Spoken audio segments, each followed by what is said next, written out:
어머니, 비키세요. 위험합니다. 철거 반장의 목소리가 귓가를 때렸지만 나는 꿈쩍하지 않았다. 포크레인의 거대한 철제팔이 내 머리 위로 위협적으로 떠 있었고 엔진 소리가 온몸을 진동시켰다. 손에는 남편의 마지막 사진이 꽉 쥐어져 있었다. 사진 모서리가 손바닥을 파고들어 아팠지만 놓을 수 없었다. 67년을 살아오면서 이렇게 무력감을 느낀 적이 있었던가. 거대한 중장비 앞에 선 내 모습은 마치 태풍 앞에 갈대 같았다. 하지만 뒤로 물러설 수는 없었다. 이 집이 무너지는 순간 나의 모든 것이 함께 사라질 테니까. 새벽 5시 30분 회색빛 하늘 아래서 나는 홀로 서 있었다. 40년 동안 내가 지켜온 이 작은 터전을 위해서 말이다. 포크레인 운전기사가 고개를 저으며 엔진을 껐다. 갑작스러운 정적 속에서 내 가쁜 숨소리만이 들렸다. 내가 서 있는 곳은 단순한 집이 아니었다. 40년 된 낡은 단층 주택이지만 남편과 내가 함께 일궈낸 삶의 터전이었다. 벽돌은 군데군데 갈라져 있고 지붕도 기웠지만 작은 마당의 감나무만은 여전히 푸르렀다. 남편이 아픈 몸을 이끌고 마지막으로 심은 그 나무였다. 당신이 혼자 남더라도 이 나무가 당신을 지켜줄 거요. 그의 말이 바람 소리에 섞여 들려오는 것 같았다. 나무 아래 낡은 평상에서 우리는 수많은 저녁을 함께 보냈었다. 여름밤이면 부채질을 해주며 겨울이면 군고구마를 나눠 먹으며 동네는 이미 유령 도시가 되어 있었다. 6개월 전까지만 해도 40여 가구가 북적이던 이곳이 이제는 나 혼자만 남았다. 골목길 양쪽 집들은 모두 비어 있고 창문마다 붙은 빨간 철거 딱지가 바람에 펄럭였다. 어린아이들 웃음소리도 어르신들 화투치는 소리도 모두 사라졌다. 오직 내 집 굴뚝에서만 연기가 피어오르고 있었다. 이 집은 제 남편의 영혼이 살고 있는 곳이에요. 부디 하루만 더 기다려주세요. 목소리가 떨렸다. 하지만 철거 반장은 시계만 들여다보며 말했다. 아줌마, 우리도 이래서 먹고 사는 사람들이에요. 계약 시간 넘기면 위약금 물어야 한다고요. 그때 검은 벤츠 한 대가 골목 입구에 멈춰 섰다. 차 문이 열리고 40대 중반의 남자가 내렸다. 맞춤 정장, 명품 시계, 그리고 차가운 눈빛. 박은호였다. 그가 천천히 걸어오는 모습을 보며 나는 본능적으로 긴장했다. 키 차이 때문에 나를 내려다보는 그의 시선이 위압적이었다. 마치 사냥감을 보는 맹수의 눈빛 같았다. 윤정희 할머니시죠? 저는 태산종합개발 대표 박은호입니다. 생각보다 젊은 얼굴이었지만 눈동자에는 온기가 전혀 없었다. 나는 그를 똑바로 쳐다보았다. 이 사람이 내 삶을 무너뜨리려는 장본인이구나. 아직도 마음을 안 바꾸셨군요. 하지만 어머님, 현실을 받아들이세요. 이미 모든 서류는 끝났습니다. 지금이라도 계약하시면 기존 제한의 1.5배를 드리겠습니다. 이 돈이면 좋은 요양원에서 편히 지내실 수 있어요. 요양원이라니. 내가 죽을 때까지 기다리기만 하는 곳 말인가. 그곳에서 나는 무엇을 할 수 있을까?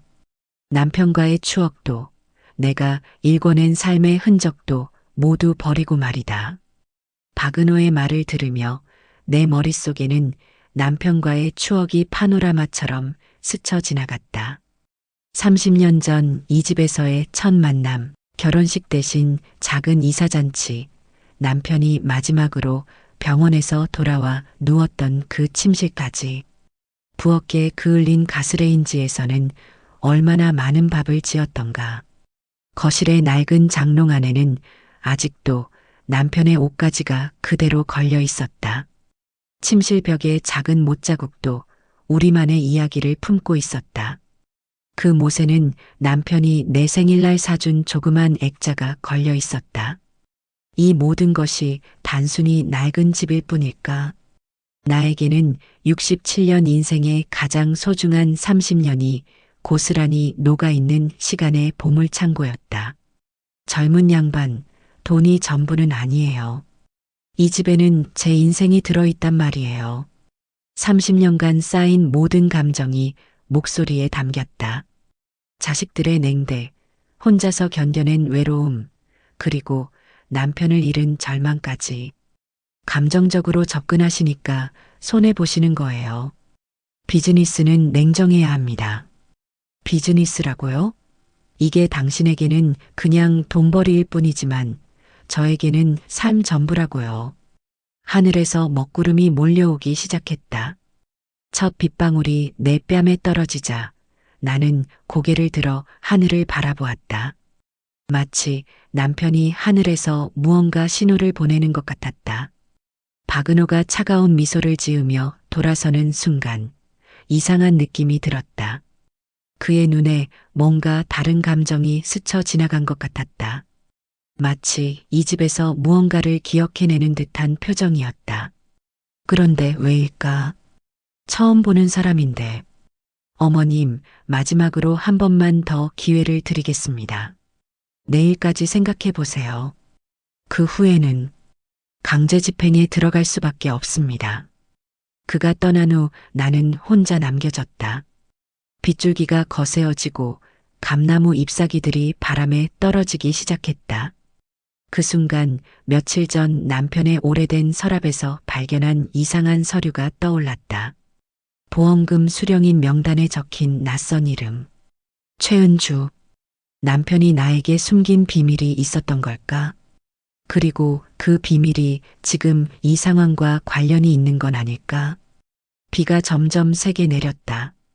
나는 집 안으로 들어가 남편의 서랍을 다시 열었다.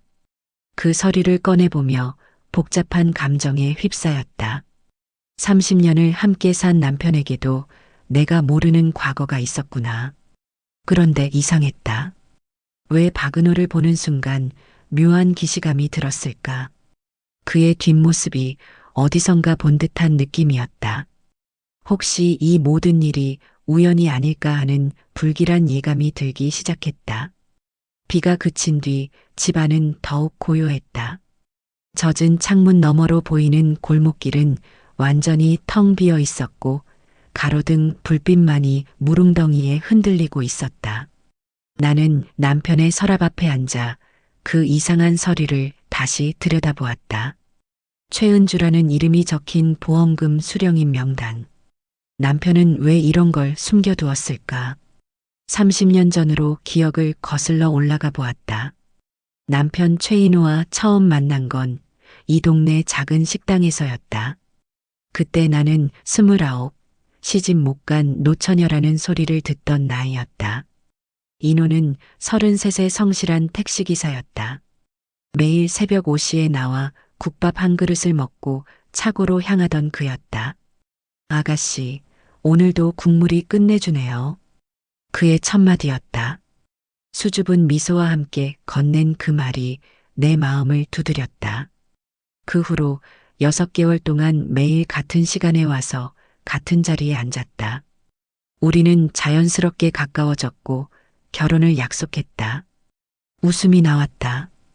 그때는 정말 행복했었다. 화려한 결혼식 대신 동네 사람들과 함께한 작은 이사잔치로 새 출발을 했다. 이 집도 그때 전셋돈을 모아 얻은 것이었다. 월 8만 원짜리 단칸방이었지만 우리에게는 궁전 같았다. 남편은 새벽부터 밤늦게까지 택시를 몰았고 나는 작은 식당을 운영했다. 돈은 항상 부족했지만 우리는 서로가 있어 행복했다. 특히 여름밤이면 마당의 평상에 누워 별을 세며 꿈을 이야기했다. 여보, 우리 나중에 돈 좀 모으면 이 집 사자. 그럼 우리 둘이 손잡고 늙어가자. 그런 약속들이 어제 일처럼 생생했다. 하지만 행복한 시간은 길지 않았다. 결혼 5년째 되던 해 남편이 교통사고를 당했다. 비 오는 밤 중앙선을 침범한 트럭과 정면 충돌이었다. 다행히 목숨은 건졌지만 허리와 다리에 후유증이 남았다. 택시 운전은 더 이상 할 수 없었다. 그때부터 내가 가족의 생계를 책임져야 했다. 식당 일을 늘리고 틈틈이 청소 일도 했다. 남편은 집에서 간단한 수리 일을 하며 조금씩 돈을 벌었지만 예전만 못했다. 그의 자존심이 많이 상했던 것 같다. 미안해, 여보. 내가 이렇게 되어서. 무슨 소리예요? 우리는 한 몸이잖아요. 그렇게 말하면서도 남편의 눈에서 빛이 사라져가는 걸 느꼈다. 밤마다 혼자 마당에 나가 하늘을 올려다보는 그의 뒷모습이 안쓰러웠다. 그런 남편이 유일하게 기뻐했던 것이 바로 마당의 감나무였다. 사고 후 몸이 불편해진 그가 마지막 힘을 쏟아 심은 나무였다. 매일 물을 주고 가지를 다듬으며 정성을 쏟았다. 이 나무가 크면 우리도 그만큼 늙어 있겠지? 그때까지 잘 버텨보자. 5년 전 남편이 갑작스럽게 심장마비로 세상을 떠났을 때 나는 정말 무너졌다. 장례식장에서 아들 민수는 이미 상속 계산을 하고 있었고 딸 수정이는 엄마 이제 우리 집으로 오셔요라고 말했지만 그 말 속에 진심은 없어 보였다. 집은 처분하고 그 돈으로 요양원 들어가세요. 엄마가 혼자 살면 위험해요. 우리도 걱정이고요. 자식들은 내 마음은 묻지도 않았다. 그들에게 이 집은 그저 부동산일 뿐이었다. 남편과 내가 30년간 쌓아온 추억들, 벽 하나하나에 새겨진 우리의 이야기는 전혀 중요하지 않았다. 결국 나는 혼자가 되었다. 아들은 부산에서 사업을 한다며 1년에 한두 번 안부 전화만 했고 딸은 아이들 키우느라 바쁘다며 명절에도 오지 않았다. 처음에는 서러웠다. 내가 그들을 위해 얼마나 많은 것을 희생했는데 이제 와서 이런 대접을 받다니. 하지만 시간이 지날수록 오히려 마음이 편해졌다. 눈치 볼 일도 없고 혼자만의 시간을 가질 수 있었다. 아침에 일어나 남편의 사진에 인사하고 감나무에 물을 주고 저녁이면 평상에 앉아 하루를 정리하는 소박한 일상이 나름 괜찮았다. 그런데 6개월 전부터 재개발 이야기가 나오기 시작했다. 처음에는 설마 했다. 이 낡은 동네를 누가 개발하겠어. 하지만 점점 현실이 되어갔다. 구청에서 나온 사람들이 측량을 시작했고 부동산 중개업자들이 수시로 찾아와 집값을 물어봤다. 할머니, 지금 팔면 대박이에요. 나중에 후회하지 마세요. 하지만 나에게는 돈보다 소중한 것이 있었다. 이 집에는 남편과의 추억이 고스란히 살아 숨쉬고 있었다. 부엌에 그을린 가스레인지, 거실에 낡은 장롱, 침실 벽에 작은 못자국까지도 모두 우리만의 이야기였다. 동네 사람들은 하나둘 떠나기 시작했다. 먼저 젊은 부부들이 이사를 갔고 그 다음에는 아이들이 있는 가정들이 떠났다.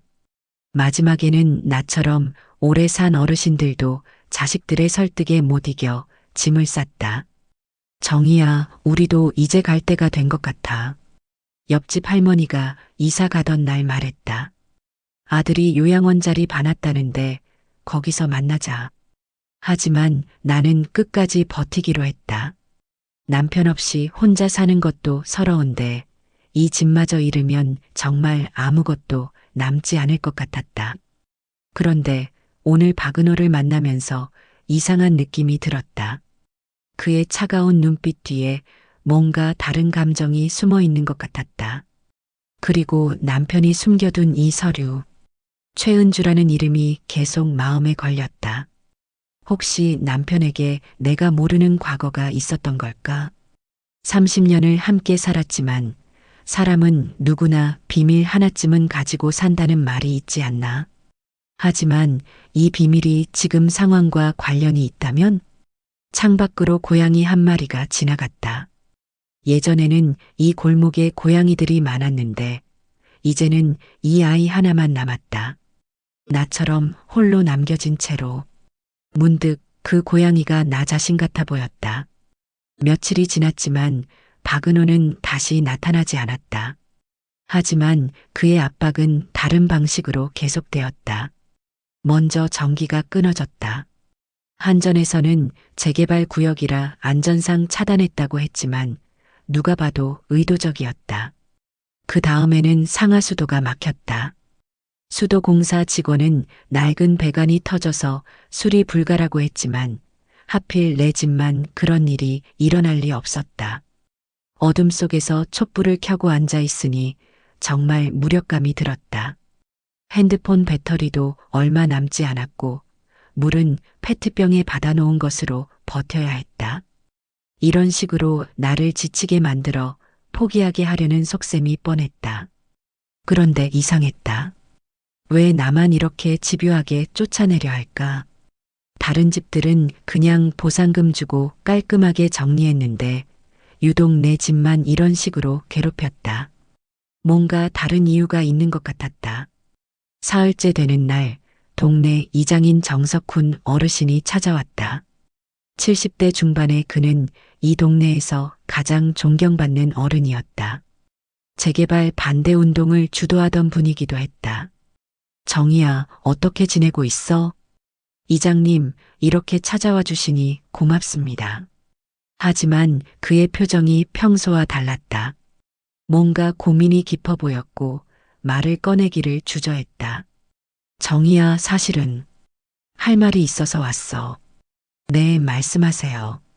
아무래도 이제는 현실을 받아들여야 할 것 같아. 우리가 아무리 버텨도 이길 수 없어. 나는 귀를 의심했다. 그 누구보다 강하게 재개발을 반대하던 이장님이 이런 말을 하다니. 이장님, 무슨 말씀이세요? 끝까지 함께 싸우기로 하지 않으셨나요? 그게 박 대표 측에서 조건을 다시 제시했어. 우리가 순순히 나가면 보상금을 2배로 올려주겠다는 거야. 2배라니. 그 정도면 정말 큰 돈이었다. 하지만 뭔가 이상했다. 이장님의 눈이 내 눈을 피하고 있었다. 정희야, 너도 이제 혼자서는 한계가 있잖아. 그 돈 받고 좋은 곳으로 이사 가는 게 어떨까? 이장님, 저는 끝까지 여기 있을 거예요. 이 집은 제 남편과의 추억이 담긴 곳이라고요. 이장님은 한숨을 깊게 쉬었다. 그럼 정희야, 너 혼자서는 정말 힘들 거야. 나도 더 이상 도와줄 수가 없어. 그 말을 남기고 이장님은 서둘러 자리를 떴다. 뒷모습이 왠지 초라해 보였다. 이 동네의 마지막 희망이던 이장님마저 포기한다면 정말 나 혼자 남는 것이었다. 그날 밤 집 밖에서 이상한 소리가 들렸다. 창문으로 내다보니 몇 명의 남자들이 우리 집 담장 근처를 어슬렁거리고 있었다. 검은 옷을 입고 얼굴을 가린 채였다. 무서웠지만 신고할 수도 없었다. 전화기가 없으니까. 다음 날 아침 마당에 나가보니 감나무 가지 몇 개가 부러져 있었다. 남편이 그토록 아꼈던 나무를 이렇게 망가뜨리다니. 분노가 치밀어 올랐다. 집을 빼앗으려는 것도 모자라 남편의 흔적마저 지우려 하다니. 점심때쯤 박은호가 다시 나타났다. 이번에는 혼자가 아니라 정장 입은 남자 2명과 함께였다. 그들의 표정이 심상치 않았다. 어머님, 어떻게 지내셨어요? 많이 불편하시죠? 그의 목소리에는 가짜 동정심이 묻어 있었다. 이 모든 게 당신 짓이죠? 무슨 말씀이세요? 저는 그냥 정당한 사업을 하는 것뿐입니다. 정당한 사업이라고요? 전기 끊고 물 막고 나무까지 부러뜨리는 게 정당한 거라고요? 박은호는 어깨를 으쓱했다. 그런 일이 있었나요? 재개발 구역에서는 여러 가지 안전사고가 일어날 수 있어요. 어머님이 빨리 나가시는 게 좋을 텐데. 뻔뻔함에 기가 막혔다. 하지만 더 놀라운 것은 그의 다음 말이었다. 어머님, 혹시 최인호 씨와는 어떤 관계셨죠? 갑자기 남편 이름이 나오니 당황스러웠다. 제, 제 남편인데 왜 그런 걸 묻죠? 아, 그렇군요. 그럼 최인호 씨가 과거에 어떤 일을 했는지 아시겠네요. 무슨 소리인지 모르겠어서 멍하니 있었더니 박은호가 의미심장한 미소를 지었다. 어머님이 모르신다면 굳이 알려드릴 필요는 없겠군요. 하지만 언젠가는 진실을 알게 될 거예요. 그는 무언가를 더 말하려다 멈췄다. 그리고 동행한 남자들과 눈짓을 주고받더니 돌아서려 했다. 잠깐요. 제 남편이 무슨 일을 했다는 거죠? 궁금하시면 최은주라는 분을 찾아보세요. 모든 답이 거기 있을 거예요. 최은주. 서랍에서 발견한 그 이름이었다. 박은호는 분명히 뭔가를 알고 있었다. 남편의 과거와 관련된 뭔가를. 최은주가 누구죠? 어디서 만날 수 있어요? 그건 어머님이 알아서 찾으셔야죠.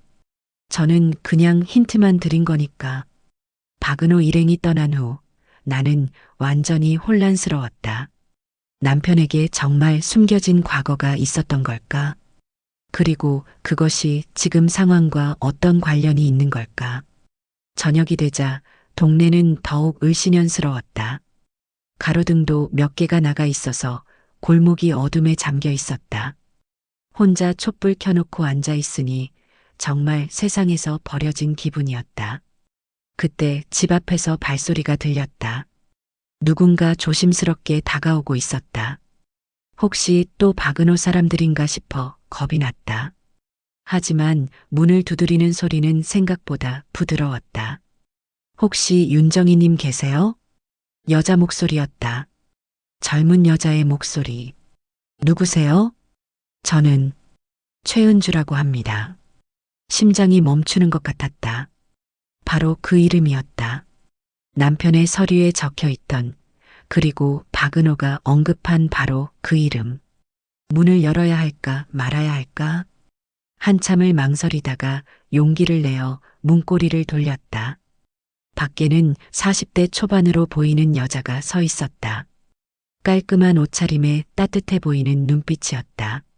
안녕하세요. 저는 보험 설계사 최은주입니다. 최인호님과 관련해서 드릴 말씀이 있어서 왔어요. 드디어 진실을 알 수 있는 순간이 온 것 같았다. 최은주를 집 안으로 들였지만 마음은 복잡했다. 30년간 함께 산 남편에게 내가 모르는 여자가 있었다는 사실이 믿어지지 않았다. 촛불 하나만이 어둠 속에서 우리를 비추고 있었고 그 불빛이 은주의 얼굴을 불안하게 흔들리게 만들었다. 어머님, 먼저 이런 상황에서 찾아뵈어 죄송합니다. 은주는 조심스럽게 말을 꺼냈다. 그녀의 목소리에는 미안함과 함께 무언가 무거운 감정이 담겨 있었다. 최인호님과 어떤 관계이신지 여쭤봐도 될까요? 나는 잠시 망설였다. 이 여자에게 뭘 어떻게 말해야 할지 모르겠었다. 제 남편이었어요. 5년 전에 돌아가셨고요. 역시 내가 모르는 남편의 과거란 이런 것이었구나. 은주의 표정이 더욱 어두워졌다. 뭔가 말하고 싶어 하는 것 같았지만 쉽게 입을 열지 못했다. 나는 남편의 서랍에서 꺼낸 보험 서류를 그녀에게 보여주었다. 은주는 그 서류를 보더니 깊은 한숨을 쉬었다. 역시 그 서류군요. 은주는 한참 동안 말이 없었다. 촛불이 바람에 흔들리며 그녀의 얼굴에 그림자를 만들었다. 그 순간 나는 직감했다. 이 여자가 들려줄 이야기는 내가 원하는 답이 아닐 것이라는 걸. 어머님, 제가 말씀드릴 이야기는 아마 많이 충격적일 거예요. 그래도 들어야겠어요. 더 이상 모르고 살 수는 없을 것 같아서요. 은주는 가방에서 낡은 신문 스크랩을 꺼냈다. 15년 전 날짜가 적힌 교통사고 기사였다. 사진 속에는 완전히 찌그러진 승용차 2대가 보였다.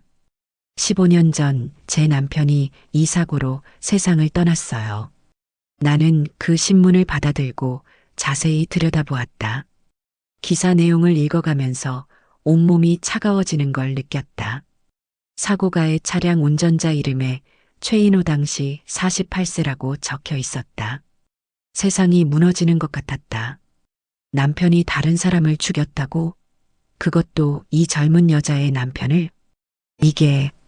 이게 정말인가요? 목소리가 떨렸다. 손도 떨려서 신문을 제대로 잡을 수도 없었다. 네, 맞습니다.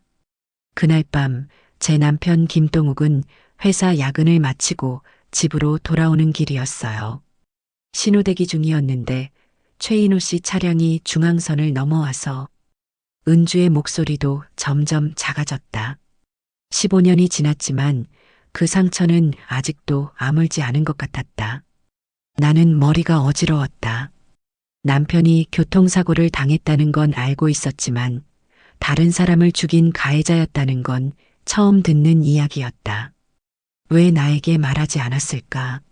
15년 동안 어떻게 이런 걸 숨기고 살았을까?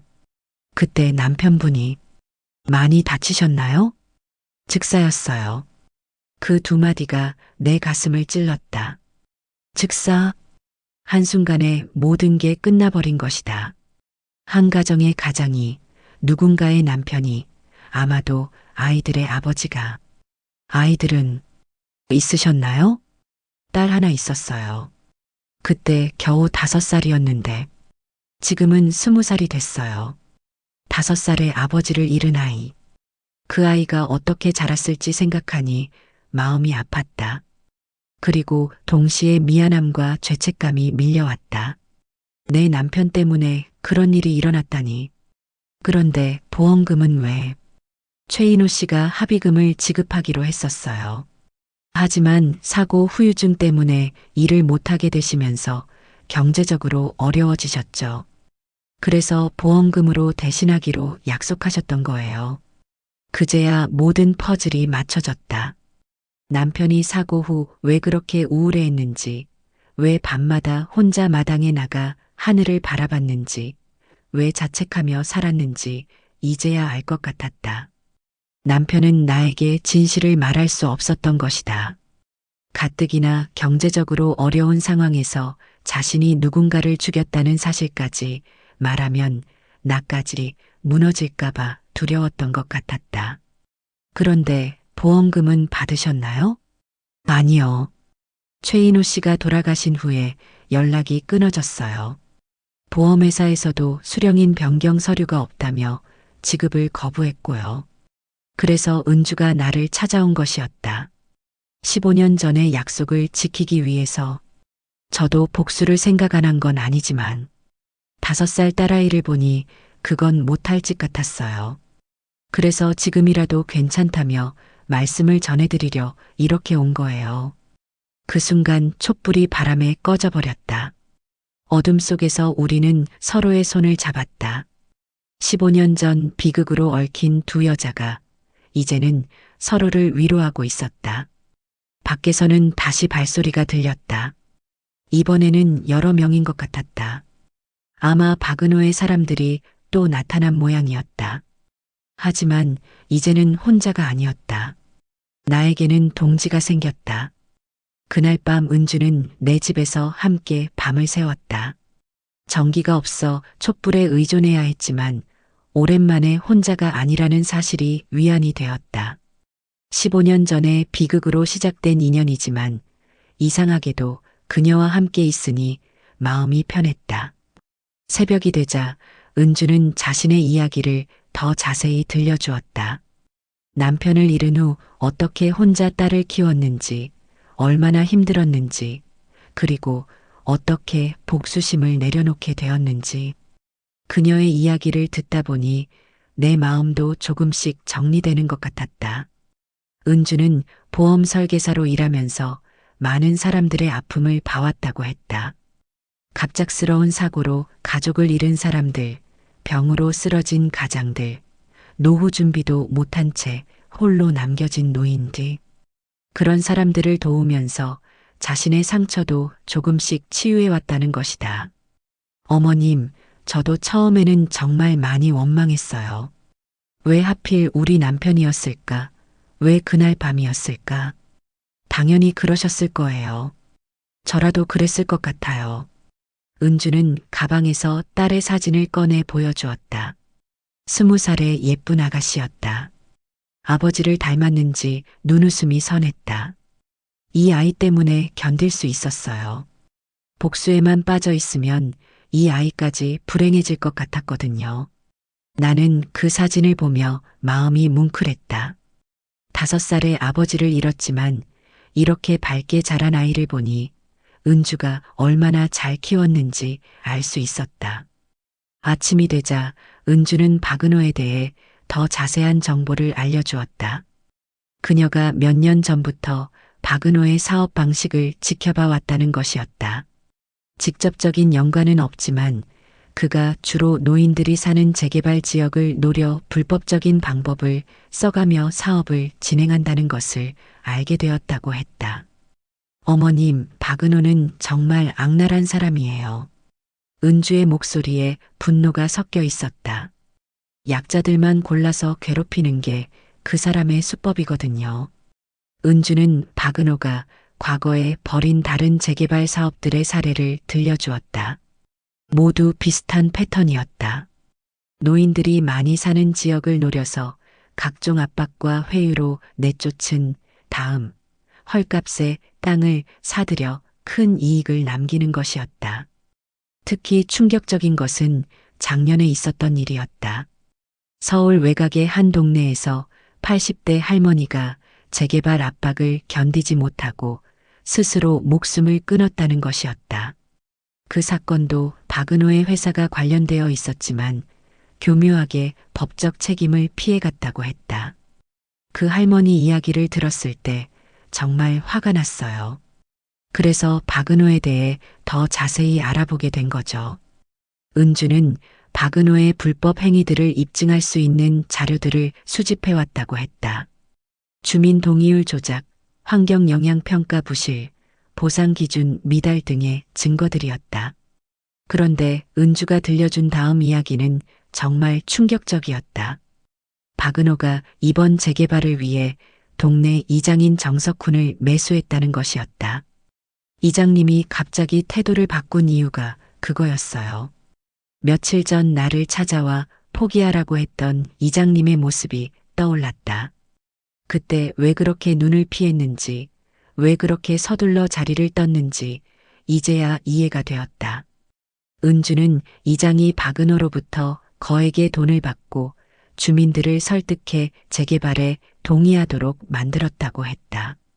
심지어 일부 땅은 미리 헐값에 사들여 나중에 비싸게 팔아 차익을 챙기기로 했다는 것이다. 이 동네에서 가장 존경받던 어른이었는데 그분마저 돈에 넘어갔다니.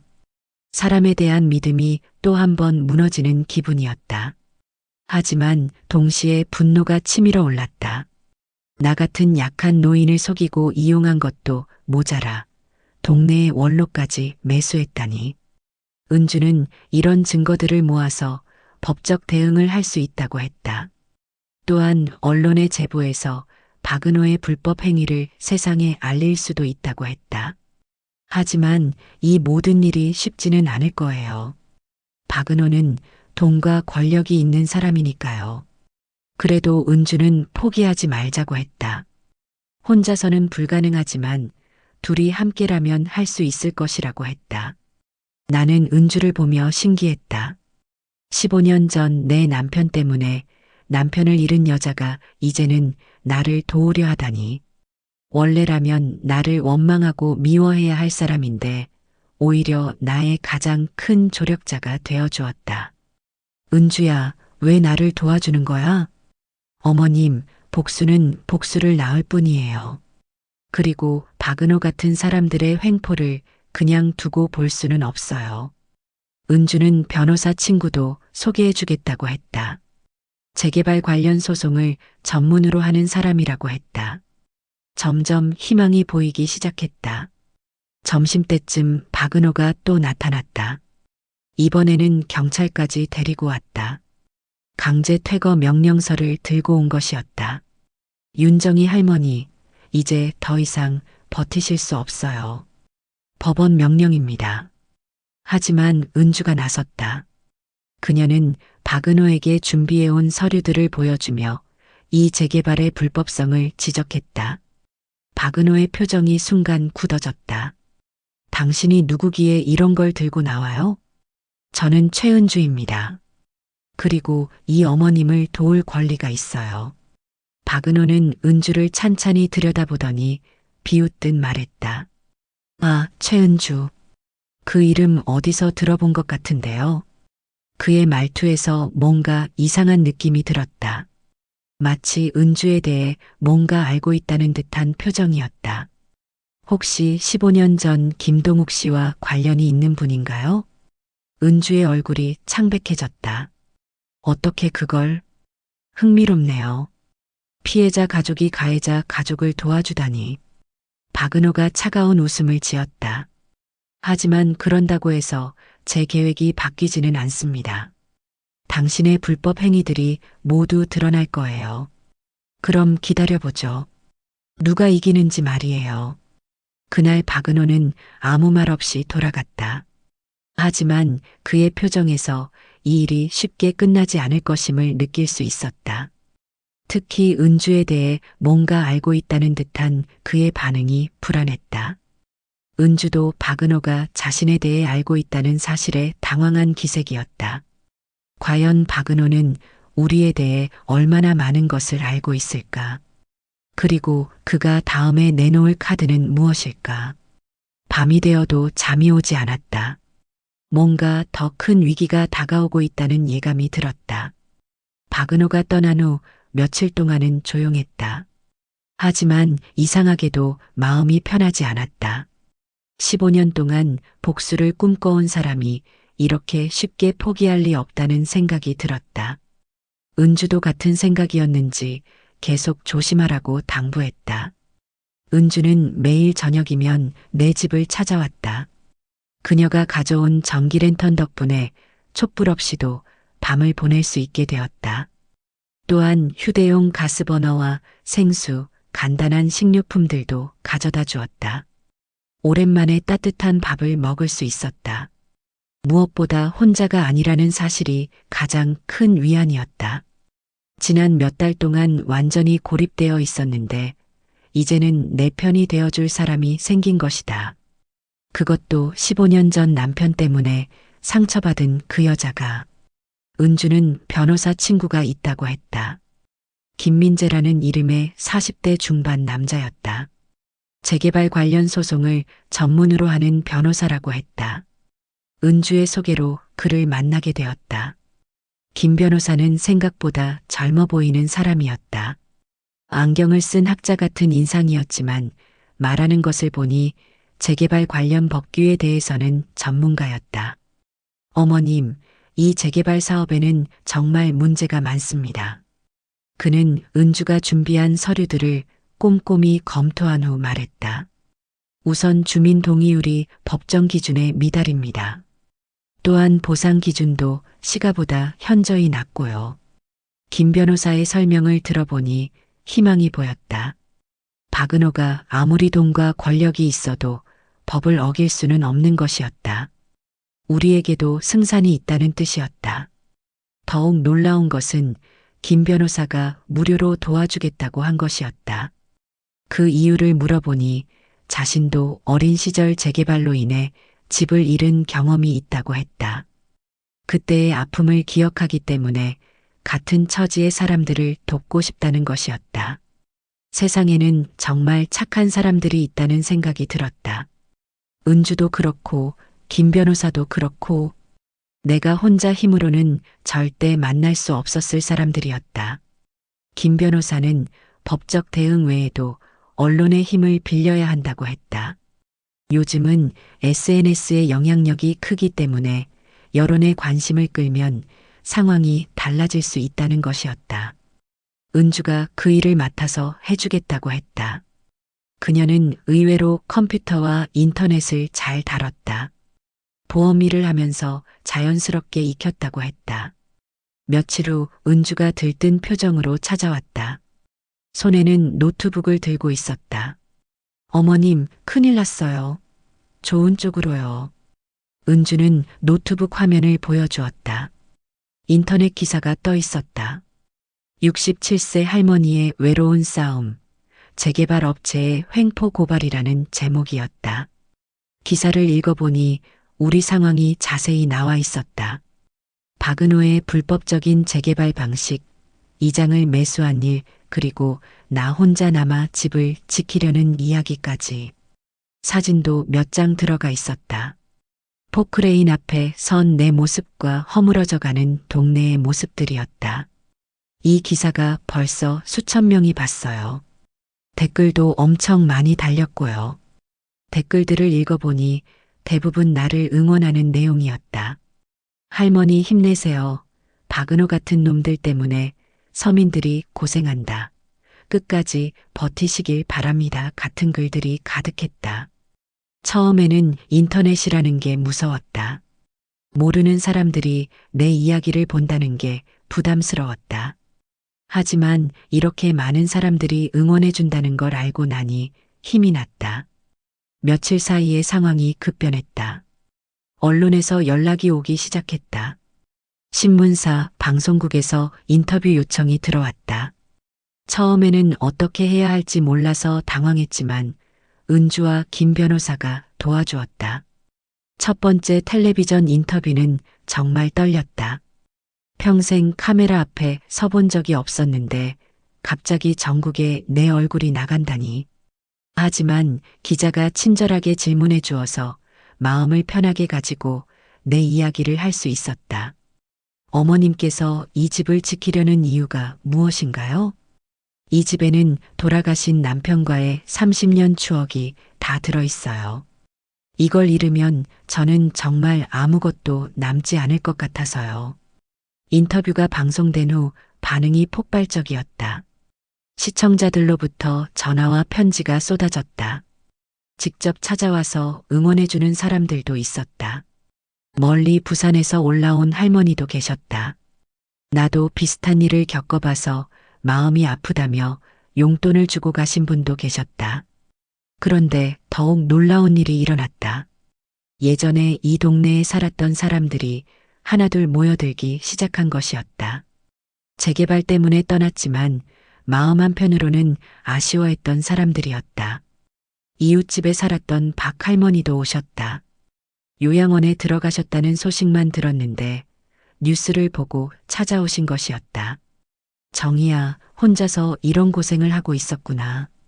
박 할머니는 내 손을 잡고 눈물을 흘리셨다. 몇 달 만에 보는 옛 이웃의 얼굴이 그렇게 반가울 수가 없었다. 동네 슈퍼를 운영했던 김 아저씨 가족도 왔다. 이제는 다른 동네에서 작은 가게를 하고 있다고 했다. 아이들도 함께 와서 인사를 했다. 예전보다 많이 큰 모습이었다. 할머니, 저희가 도와드릴 일이 있으면 말씀하세요. 하루 종일 사람들이 찾아와서 격려해 주었다. 몇 달 동안 완전히 고립되어 있다가 갑자기 이렇게 많은 사람들의 관심을 받으니 꿈만 같았다. 저녁이 되어 은주와 단둘이 앉아 있을 때 나는 그녀에게 고마움을 표했다. 은주야, 정말 고마워. 내가 아니었으면 어떻게 되었을지 몰라. 어머님, 저야말로 고마워요.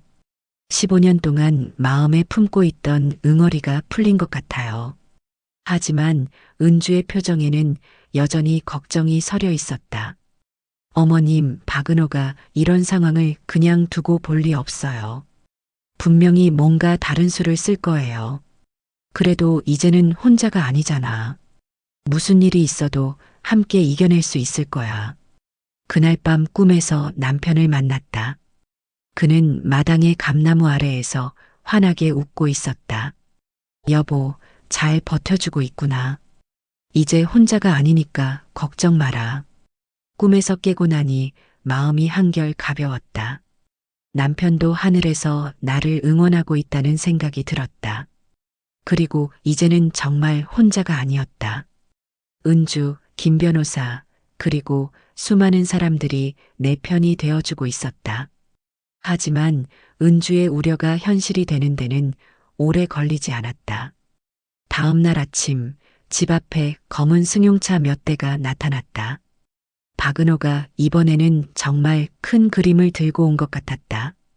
검은 승용차에서 내린 사람들을 보고 나는 심장이 멈추는 줄 알았다. 박은호와 함께 정장을 입은 남자들이 여러 명 나타났는데 그 중에 정석훈 이장님도 있었다. 이장님의 얼굴은 창백했고 눈을 들어 나를 바라보지 못했다. 은주가 급히 내 옆으로 달려왔다. 그녀도 심상치 않은 분위기를 감지한 모양이었다. 김민재 변호사에게도 연락을 했는지 곧 그도 도착했다. 박은호는 이번에는 완전히 다른 모습이었다. 지난번까지만 해도 가식적인 미소라도 지었는데 이번에는 얼굴에 차가운 분노가 역력했다. 언론에 노출된 것이 상당히 분노를 샀나 보다. 윤정희 할머니, 이제 게임은 끝났습니다. 그의 목소리에는 위협이 담겨 있었다. 언론 플레이로 여론을 조작하셨지만 진실은 따로 있어요. 박은호가 꺼낸 것은 두꺼운 서류 뭉치였다. 그는 그것을 내 앞에 던지듯 내려놓았다. 이게 뭔지 아세요? 15년 전 교통사고 관련 모든 자료입니다. 나는 그 서류들을 떨리는 손으로 받아들었다. 경찰서 조서, 보험회사 서류, 법원 판결문 등이 빼곡히 들어 있었다. 하지만 내가 처음 보는 내용들이 대부분이었다. 박은호의 설명을 듣고 나서야 충격적인 진실을 알게 되었다. 남편이 그날 밤 술을 마시고 운전을 했다는 것이었다. 그것도 상당히 많이 마신 상태에서 음주 측정 결과 기준치의 2배가 넘는 수치가 나왔다고 했다. 할머니도 알고 계셨을 거 아니에요? 남편이 그날 밤 술을 마시고 나간 것을. 나는 그날 밤을 떠올려 보았다. 남편은 동네 친구들과 저녁을 먹고 온다고 했었다. 늦게 들어올 거라고 했는데 결국 그 길로 사고가 난 것이었다. 하지만 음주운전을 했다는 건 정말 몰랐다. 더욱 충격적인 것은 다음 내용이었다. 사고 현장에서 남편이 도주를 시도했다는 것이었다. 다행히 목격자들이 있어서 잡혔지만 처음에는 뺑소니를 치려 했다는 것이다. 은주의 얼굴도 창백해졌다. 그녀도 이런 자세한 내용은 모르고 있었던 것 같다. 그럼에도 불구하고 최인호 씨는 2년 만에 집행유예로 풀려났어요. 왜인 줄 아세요? 박은호의 목소리가 점점 높아졌다. 돈 때문이에요. 피해자 가족에게 합의금을 주기로 약속했거든요. 하지만 그 약속을 지켰나요? 나는 할 말이 없었다. 남편이 돌아가신 후 은주에게 보험금을 주지 못한 것은 사실이었다. 경제적으로 어려워서 그럴 수밖에 없었지만 약속을 어긴 것은 맞았다. 제 동생은 억울하게 죽었어요. 신호를 기다리고 있었는데 술 취한 운전자가 와서 목숨을 빼앗아간 거라고요. 박은호의 목소리에 15년간 쌓인 분노와 원망이 모두 담겨 있었다. 그런데 가해자는 2년 만에 나와서 평범하게 살았어요.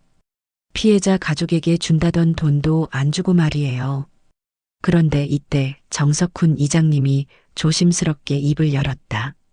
박 대표님, 이제 그만하시죠. 이 할머니한테 무슨 죄가 있다고. 이장님도 이제 와서 양심을 찾으시는 건가요? 박은호가 이장님을 쏘아보며 말했다.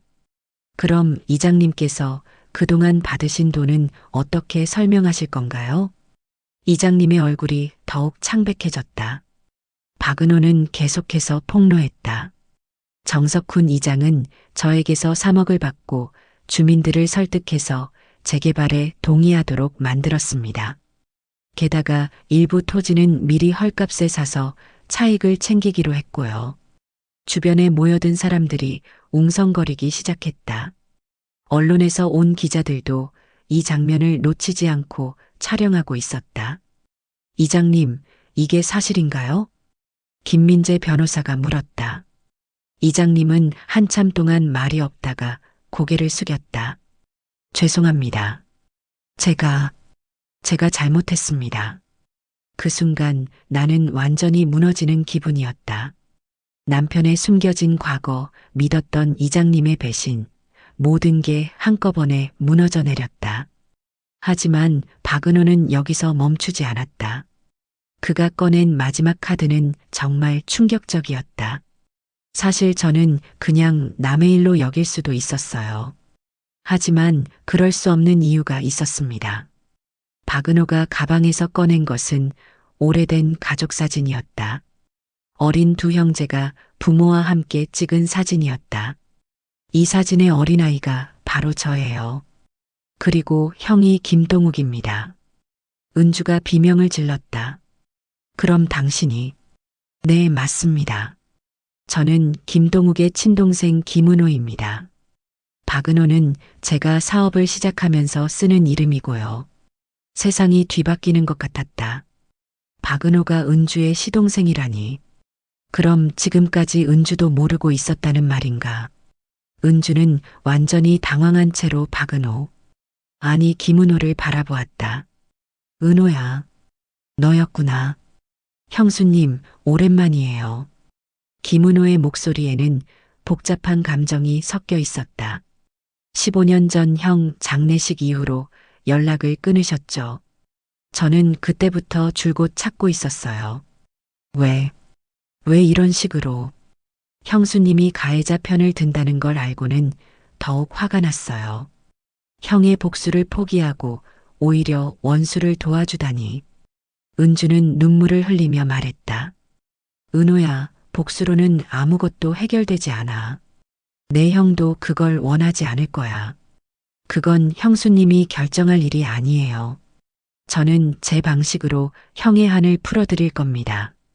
김은호는 다시 나를 향해 돌아섰다. 윤정이 할머니, 이제 아시겠죠? 이 모든 일이 우연이 아니라는 것을. 저는 15년 동안 이 순간을 기다려왔어요. 15년 전 일로 지금 와서 복수를 하겠다는 거예요? 복수가 아니라 정의예요. 제대로 벌을 받지 않은 죄에 대한 응보죠. 그 순간 김민재 변호사가 나섰다. 김은호 씨, 개인적인 원한으로 불법 재개발을 강행하는 것은 명백한 범죄 행위입니다. 불법이라고요? 모든 절차는 합법적으로 진행됐습니다. 주민 동의율 조작, 보상 기준 미달, 환경 영향평가 부실. 이 모든 게 합법적이라고 보시나요? 김은호의 표정이 굳어졌다. 자신의 불법 행위들이 하나씩 드러나고 있었다. 그리고 정석훈 이장 매수권은 어떻게 설명하실 건가요? 이장님이 고개를 들어 김은호를 바라보았다. 김 대표님, 이제는 그만 멈춤시다. 제가 잘못한 일이니까 제가 책임지겠습니다. 이장님, 지금 무슨 말씀을 하시는 거예요? 저는 검찰에 자수하겠습니다. 그리고 받은 돈도 모두 돌려드리겠어요. 김은호는 당황한 기색이 역력했다. 이장님의 자수로 자신의 불법 행위까지 모두 드러날 위기에 처한 것이다. 이장님, 신중하게 생각하세요. 그렇게 되면 이장님도 끝장이에요. 그래도 양심은 지켜야죠. 그때 갑자기 경찰차 사이렌 소리가 들렸다. 누군가 신고를 한 모양이었다. 김은호는 급히 자신의 사람들에게 신호를 보냈지만 이미 늦었다. 경찰이 도착하면서 상황은 급변했다. 김민재 변호사가 준비한 고발장과 이장님의 증언, 그리고 언론의 생중계까지 겹치면서 김은호는 궁지에 몰렸다. 하지만 그는 마지막까지 포기하지 않았다. 경찰에게 연행되면서도 나를 향해 소리쳤다. 할머니, 이게 끝이 아니에요. 저는 반드시 형의 복수를 완성할 거예요. 그의 모습을 보며 나는 안타까운 마음이 들었다. 15년 동안 복수심에 사로잡혀 살아온 젊은이의 인생이 이렇게 망가져가는 것이. 은주는 연행되는 시동생을 바라보며 눈물을 흘렸다. 가족을 잃은 상처가 또 다른 가족을 파괴하고 있는 현실이 너무 슬펐다. 김은호가 연행된 후 며칠 동안은 마치 태풍이 지나간 뒤처럼 조용했다. 언론의 관심도 점차 다른 곳으로 옮겨갔고 동네에는 다시 평화가 찾아왔다. 하지만 내 마음은 복잡했다. 승리했다는 기쁨보다는 씁쓸함이 더 컸다. 남편의 숨겨진 과거를 알게 된 충격이 여전히 가시지 않았다. 30년을 함께 살면서도 모르고 있었던 그 어두운 비밀들. 음주운전, 뺑소니 시도, 그리고 피해자 가족과의 약속 불이행까지. 내가 알고 있던 성실하고 착한 남편의 모습은 과연 진짜였을까? 밤마다 남편의 사진을 보며 혼잣말을 했다. 여보, 왜 나에게 말하지 않았나요? 함께 짊어졌으면 덜 무거웠을 텐데. 하지만 이제 와서 원망해봤자 소용없는 일이었다. 죽은 사람은 대답할 수 없으니까. 은주는 매일 나를 찾아왔다. 시동생이 구속된 후 그녀도 많이 힘들어했다. 15년 만에 만난 가족이 복수해 눈이 먼 범죄자가 되어 있었으니까. 우리는 서로의 상처를 어루만져 주었다. 어머님, 제가 미안해요. 제 시동생 때문에 이런 고생을 하시게 되어서. 은주야, 내 탓이 아니야. 오히려 내가 나를 도와준 거잖아. 정석훈 이장님은 약속대로 검찰에 자수했다. 그리고 받았던 돈을 모두 반환했다. 법정에서 만난 이장님은 많이 초라해 보였지만 오히려 마음은 편해 보였다. 정희야, 늦었지만 이제라도 양심을 찾아서 다행이야. 이장님도 결국은 나이 든 사람이었다. 돈의 유혹을 뿌리치지 못한 것이 안타깝지만 마지막에라도 용기를 낸 것은 다행이었다. 김민재 변호사의 노력으로 재개발은 전면 중단되었다. 김은호의 회사는 각종 불법 행위로 사업 허가가 취소되었고 다른 업체가 들어와도 제대로 된 절차를 거쳐야 했다. 당분간은 이 집을 지킬 수 있게 된 것이다. 하지만 며칠 후 나는 중요한 결정을 내렸다.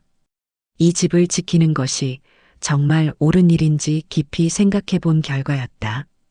은주와 함께 김은호가 수감된 구치소를 찾아갔다.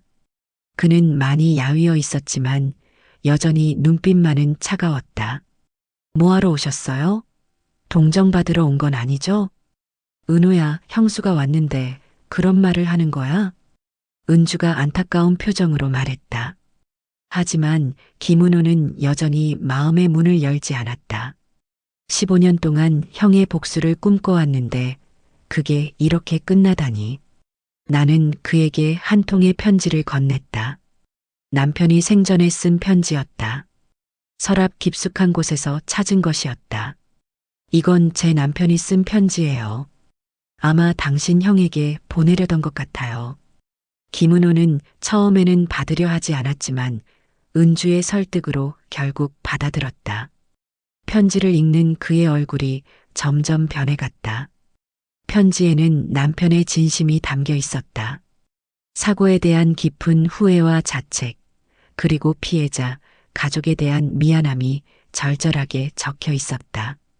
특히 마지막 부분이 인상적이었다. 김동욱 씨, 정말 죄송합니다. 제가 저지른 잘못으로 인해 당신의 소중한 인생이 끝나버렸습니다. 남은 가족들이 얼마나 고통받을지 생각하니 잠을 이룰 수가 없습니다. 제가 할 수 있는 건 진심으로 참회하며 사는 것뿐입니다. 언젠가 기회가 된다면 당신 가족들에게 직접 무릎 꿇고 사죄하고 싶습니다. 김은호는 편지를 다 읽고 나서 한참 동안 말이 없었다. 그의 눈에 처음으로 눈물이 맺혔다. 형이 이렇게 고통받고 있었는지 몰랐어요. 은주야, 그 사람도 사람이었어.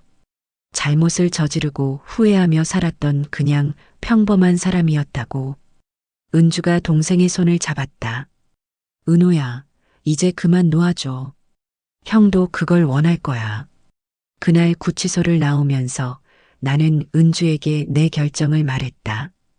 은주야, 나는 이 집을 팔기로 했어. 어머님, 갑자기 왜요? 이제 지킬 수 있게 되었는데. 지킬 수는 있지만 지켜야 할 이유를 잃었어. 나는 은주에게 내 마음을 솔직히 털어놓았다. 남편의 진실을 알고 나니 이 집에 대한 의미가 달라졌다는 것을. 무엇보다 혼자 이 큰 집에서 사는 것이 의미가 없다는 것을. 그럼 어머님은 어디로 가실 거예요? 아직 정하지 못했어. 하지만 이 집 한 돈으로 뭔가 의미 있는 일을 하고 싶어. 며칠 후 나는 구체적인 계획을 세웠다. 집을 팔아서 얻은 돈으로 작은 재단을 만들기로 한 것이다. 교통사고 피해자, 가족들과 재개발로 피해를 본 노인들을 돕는 재단이었다. 은주도 적극적으로 동참하겠다고 했다. 자신의 경험을 살려 같은 처지의 사람들을 도우고 싶다는 것이었다. 김민재 변호사도 법적 자문을 해주겠다고 약속했다. 재단 이름은 새희망재단으로 정했다. 절망적인 상황에서도 새로운 희망을 찾을 수 있다는 의미였다. 작은 사무실을 얻고 필요한 사람들을 도울 준비를 했다.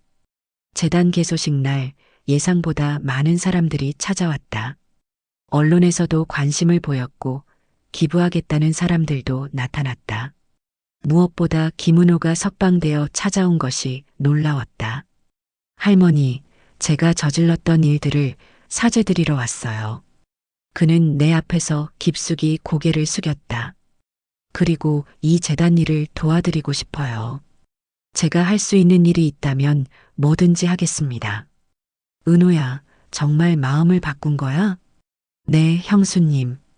복수로는 아무것도 해결되지 않는다는 걸 깨달았어요. 개소식 연설에서 나는 많은 사람들 앞에 섰다. 평생 이렇게 많은 사람들 앞에서 말할 기회가 있을 줄 몰랐다. 저는 오늘까지 67년을 살아왔습니다. 그동안 많은 것을 잃고 많은 상처를 받았습니다. 목소리가 떨렸지만 계속했다. 하지만 깨달은 것이 있습니다. 진짜 집은 벽돌과 시멘트로 만들어지는 게 아니라 마음으로 만들어진다는 것을. 진짜 가족은 피로 연결된 게 아니라 사랑으로 연결된다는 것을 말입니다. 청중들의 눈에 눈물이 맺혔다. 앞으로 이 재단을 통해 상처받은 분들과 함께 새로운 희망을 만들어 가겠습니다. 혼자서는 불가능한 일도 함께라면 할 수 있다는 것을 보여드리겠습니다. 박수가 터져 나왔다. 은주가 옆에서 손수건으로 눈물을 닦아주었다. 그날 저녁 새로 얻은 작은 원룸에서 남편의 사진을 보며 마지막 인사를 했다. 여보, 이제 진짜 작별인 것 같아요. 그동안 고마웠어요. 사진 속 남편은 여전히 환하게 웃고 있었다. 그 미소를 보니 모든 게 용서되는 것 같았다. 창밖으로는 새벽 해가 떠오르고 있었다. 67세의 새로운 시작이었다. 혼자가 아닌 많은 사람들과 함께하는 따뜻한 시작이었다. 마당의 감나무는 새 주인에게 맡겼다. 그 나무가 계속 자라서 또 다른 누군가에게 그늘을 만들어주길 바랐다. 남편이 심은 나무처럼 사랑은 계속 이어져야 하니까. 전화벨이 울렸다. 재단으로 도움을 요청하는 첫 번째 전화였다. 나는 미소를 지으며 전화를 받았다. 네, 새희망재단입니다. 무엇을 도와드릴까요? 새로운 하루가 시작되었다.